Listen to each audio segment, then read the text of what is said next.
Hey everyone, welcome back to Speak Unstoppable, the podcast where every conversation makes you unstoppable. I'm Maria. And I'm John. So good to be here with you guys today. John, before we jump in, how are you doing? Like, actually doing? Honestly, a little scattered this week. You know those weeks where you feel like you're doing a lot but finishing nothing? Oh my God, yes, that is such a real feeling. Right? I had 3 different things going at once, and I kept switching between them, and at the end of the day I was like, wait, what did I even accomplish? I know that feeling so well. It's like spinning your wheels. Exactly. But hey, we're here now, and I feel better already. That's what I love about recording. It forces you to be present. It really does. Okay. So what are we talking about today? Because last week's episode got so many amazing comments. It really did. People were incredibly kind. Today, though, I want to talk about something that almost every English learner struggles with. Something that messes with your head for years. Oh, now I'm curious. Today, we're talking about fluency. Specifically, what fluency actually is. Because most people have completely the wrong idea. Wait, wrong idea how? Well, ask any English learner what they need to become fluent. And what do they say? Grammar. Definitely grammar. Or vocabulary. Like I need to know more words. Exactly. And here's what I want to say today. Fluency has almost nothing to do with grammar. Okay, wait. Seriously? Because I feel like that's going to surprise a lot of people listening right now. It surprised me too, honestly, when I really looked into it. But we're going to break it down today in a way that I think is going to feel like a huge weight off your shoulders. I already feel lighter. Let's go. But first, if you're new here, welcome to Speak Unstoppable. We make this podcast for English learners just like you, people at the B1 and B2 level who want to grow their English while also growing their mindset. And if this episode helps you even a little, please hit subscribe. It's free, it takes 2 seconds, and it genuinely helps us keep making content for you. We really mean that. Every subscribe tells us, keep going. This matters. And if you want to leave a comment at the end, we read every single one. We love hearing from you. Okay, let's get into this. Because, John, I want to ask you something first. Sure, go ahead. When you were learning English because you went through this process yourself, what was the thing that held you back the most? Honestly? Fear, like fear of saying something wrong. Yes. I remember sitting in class, knowing the answer, but not raising my hand because I was terrified of using the wrong tense. And then someone else would say it sometimes even incorrectly, and the teacher would still understand them and move on. And I'd be like, why couldn't I just say that? That right there, that moment you just described that, is the core of everything we're talking about today. Really? Yes, because you knew the grammar. You were sitting there, in your head, conjugating verbs perfectly. But you were silent. And silence is not fluency. Oh, wow. That hits hard. Fluency is not about perfection. Fluency is about flow. Flow. Say more about that. Flow means communication keeps moving, meaning gets through. The other person understands you, you understand them, the conversation continues. That's it. That is fluency. So it's less about being correct and more about keeping it going?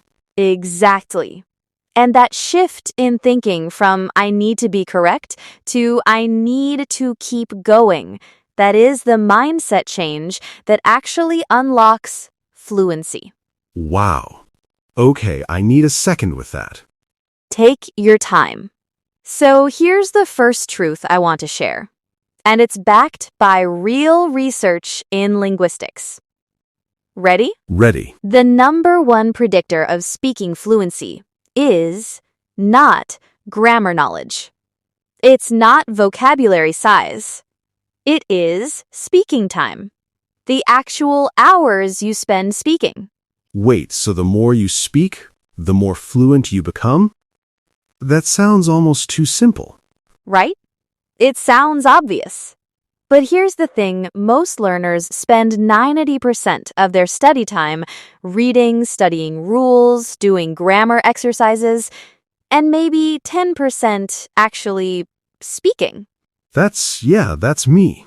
That was absolutely me. And that's most people. Because speaking feels scary. Grammar exercises feel safe. Safe. Yes, that's the word. You can do a grammar exercise and get it right. There's a right answer. But when you speak, anything could go wrong. Anything could go wrong. And that fear that is what we need to address before anything else. Not the grammar, the fear. So the real blocker isn't knowledge. It's emotion. Bingo. And there's actually a term for this in psychology. It's called communication apprehension. Communication apprehension. Exactly. It means the anxiety or fear you feel specifically around communicating, speaking, presenting, having conversations. And studies show that learners with high communication apprehension speak less, which means they get less practice, which means they improve more slowly. It's like a loop. A negative loop. A vicious cycle. Yes, the fear keeps you from practicing, and not practicing keeps you afraid. So how do you break out of it? That's exactly where we're going. Okay, so I want to share 3 truths about fluency today. 3 things that almost nobody tells you. And each one is going to shift the way you think about learning English. 3 truths. I'm writing these down. Listeners, get your notes ready. Truth number 1. Fluency is a feeling, not a measurement. Oh, interesting. What do you mean by that? So most learners think there's a finish line. Like one day you wake up and you're fluent. You pass the test. You crossed the line. Right, yeah, like you've made it. But it doesn't work like that. Fluency exists on a spectrum. You can be fluent in casual conversation, but struggle in a job interview. You can be fluent about everyday topics, but feel lost in a medical appointment. So it's not all or nothing. Not at all. And here's something powerful. Most native speakers wouldn't even describe themselves as fully fluent in every context. Wait, really? A native English speaker might feel totally lost trying to read a legal contract or understand a medical diagnosis. Language is always contextual. That's actually kind of relieving. Like you're saying we don't have to know everything. You never have to know everything. You just need to know enough for the moment you're in. And that enough, that is fluency. I love that. Enough for the moment you're in. That's going to stick with me. It's a phrase I want every learner to carry with them, because it removes the pressure of perfection and replaces it with the power of purpose. The power of purpose. Maria, you always do this. What? You say something and it just lands, like boom, right in the chest. Okay. Truth number 2, and this one might be the most controversial. Oh, I love controversial. Hit me. Grammar mistakes do not stop communication. Confidence does. Okay, say that again. Grammar mistakes do not stop communication. Confidence does. Wow. Okay, so give me an example of what you mean. Sure. Imagine two people. Person A says, "Perfectly. I would really appreciate it if you could possibly give me some directions to the nearest train station." Perfect grammar. Flawless, but they say it quietly, with their head down, voice shaking, barely audible. Right. Okay. Person B says, "Excuse me, train station? Where is?" Broken, completely non-standard grammar. But they say it loudly, clearly, with eye contact and a big open gesture. And person B gets the directions. Every time. Every single time. Oh, wow. Because communication is about more than words. It's tone. It's body language. It's energy. It's the signal you send before you even finish your sentence. And confidence, real or performed, communicates, "I am worth listening to." Performed confidence. I like that. So even if you don't feel confident inside, you can. You can act confident. You can take up space. You can speak at a normal volume, make eye contact, use gesture. And here's the wild part. When you do those things physically, your brain actually starts to feel more confident. That's the whole fake it till you make it thing, but actually backed by science.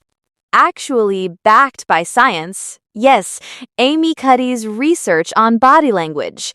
The work on embodied cognition, it's real. Your body changes your mind. Okay, that is truth number 2, and it is hitting hard. Listeners, are you feeling this? I hope you are. Truth number 3. And this one is about something we mentioned earlier, the key English concept I want to teach in today's episode. Ooh. Yes, the language lesson. Okay. The phrase is to think out loud. To think out loud. Yes. And this might sound simple, but it is one of the most powerful habits a language learner can build.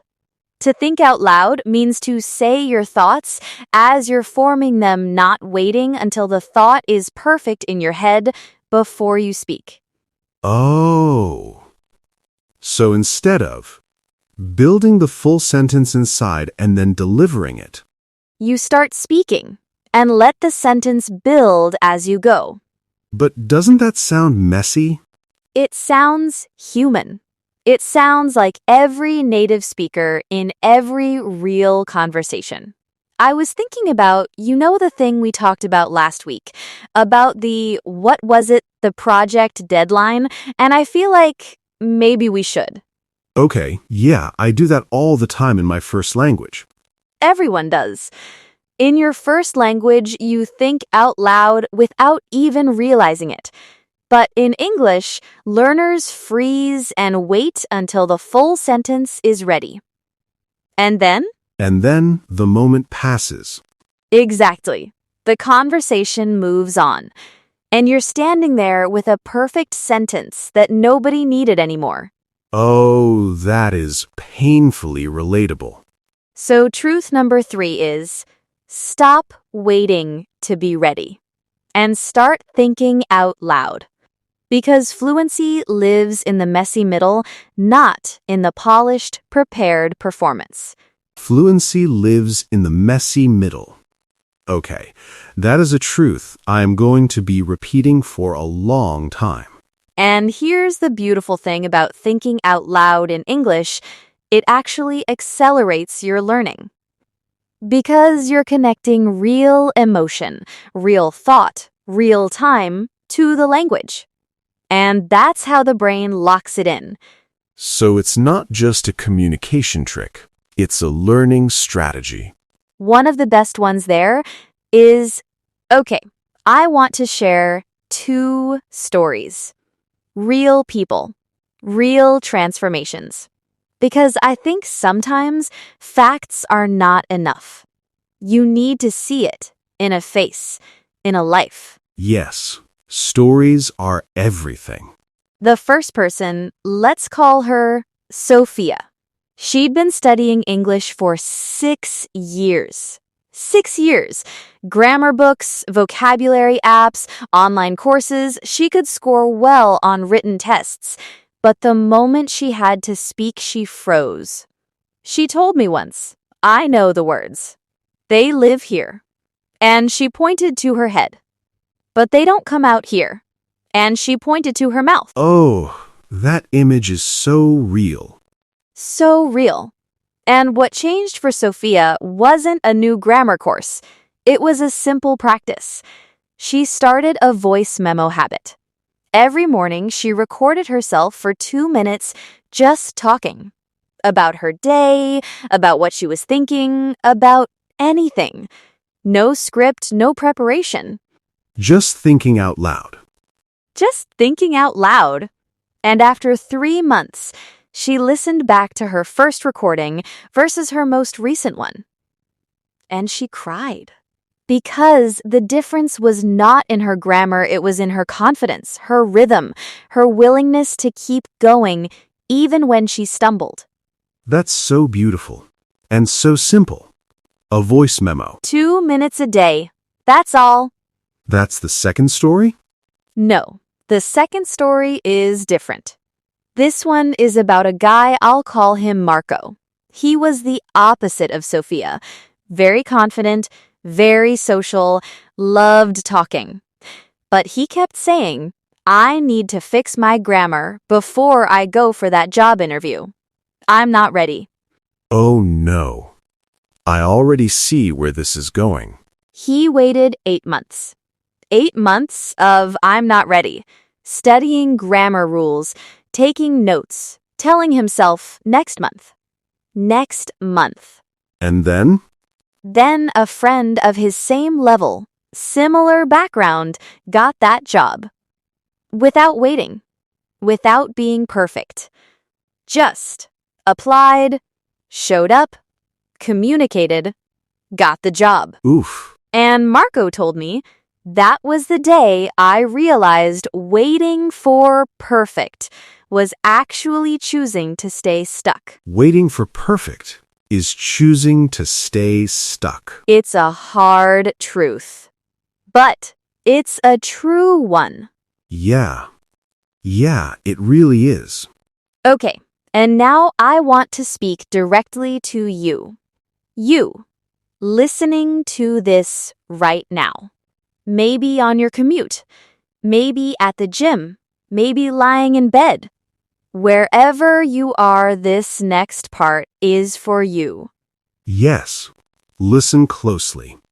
You have been told by school, by tests, by well-meaning teachers that English is a subject, something to study, to get right, to pass. But English is not a subject. English is a skill. And skills are not learned by knowing about them. Skills are learned by doing them. By doing them. Yes. You would not learn to swim by reading about swimming. You would not learn to drive by memorizing the rules of the road. You learn by getting in the water. You learn by sitting behind the wheel, heart pounding, hands shaking and driving. And it's terrifying at first. It is terrifying at first. And then it gets easier. And then it gets automatic. And that automation, that easiness, that is what fluency feels like. So fluency isn't something you achieve. It's something you build. Slowly, messily, through doing it. Through doing it when you're not ready. Through doing it when you make mistakes. Through doing it when you can't find the word and you say, how do you call it? And you gesture with your hands and somehow the other person understands. And they always do. almost always. Because people want to understand you. People are rooting for you. They're not waiting for you to fail. That's something I had to really learn, that most people are on your side. Most people genuinely are. That's really comforting, especially when you're nervous speaking in front of others. And here's one more thing I want to say to you directly. The version of you that waits until you're perfect, that version never arrives. But the version of you that starts speaking today, messy and brave and real, that version grows every single day. Every single day. I needed to hear that today too, honestly. Okay, let's make this practical. I want to give you 3 action items. 3 things you can do starting today, not next week, not when you feel ready. Today, 3 things. Let's hear them. action item 1, the 2-minute voice memo. Just like Sophia, record yourself every morning for 2 minutes. No script, no topic. Just open your mouth and think out loud in English. Talk about your morning, your plans, how you're feeling. It doesn't matter what you say. What matters is that you say it. 2 minutes. Everyone has 2 minutes. You have 2 minutes. Action item 2. Adopt a response rule. Whenever someone speaks to you in English, a message, a comment, a colleague, anything, respond out loud before you type or write. Even if it's just to yourself, even if nobody hears you. Speak your answer first. This trains your brain to retrieve language in real time. Oh, I like that. Respond out loud first. It builds the retrieval muscle, the muscle that actually matters when you're in a real conversation. And action item 3, and this is my favorite, find one person to think out loud with. One friend, one language partner, one person online. Not to have a perfect conversation just to talk. Messy, imperfect, full of pauses and self-corrections. Talk for 10 minutes, 3 times a week. And the consistency is what makes it work. Consistency over intensity. Every time. 10 minutes, 3 times a week beats a 2-hour study session once a month. Every time. That's so good. And so much less overwhelming.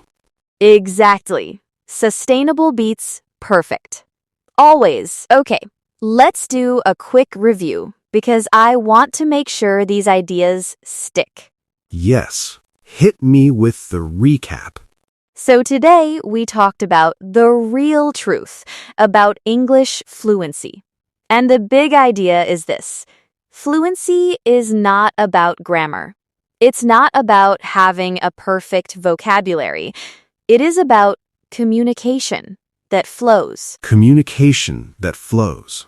The 3 truths we covered. Truth 1 fluency is a feeling, not a finish line. You need to know enough for the moment you're in, not everything. Ever. Enough for the moment you're in.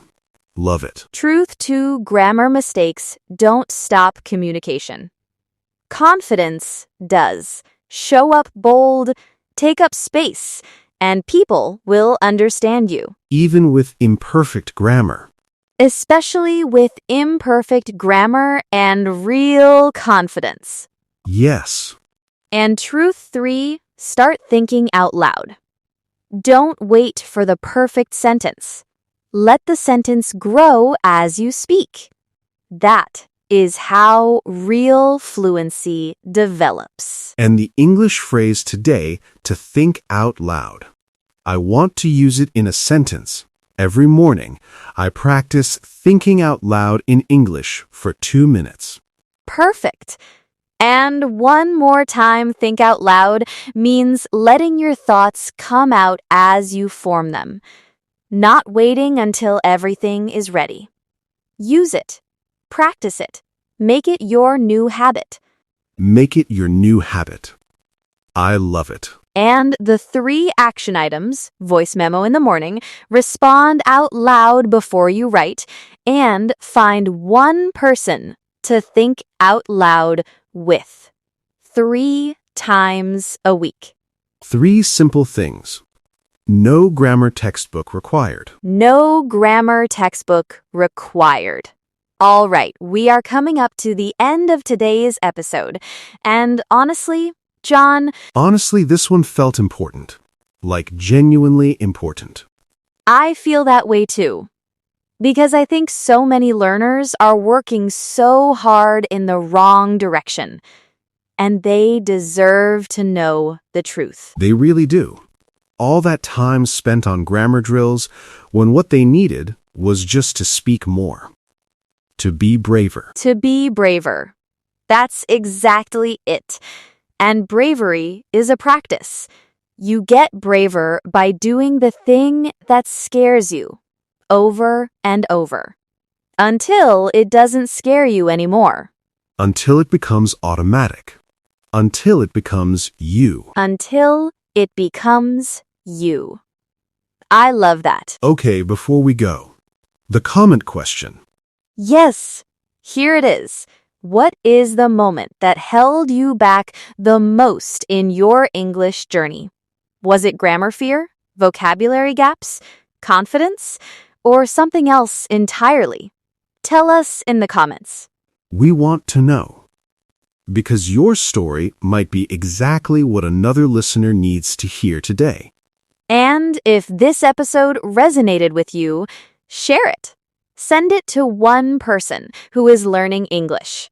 One person who is telling themselves, I'm not ready yet.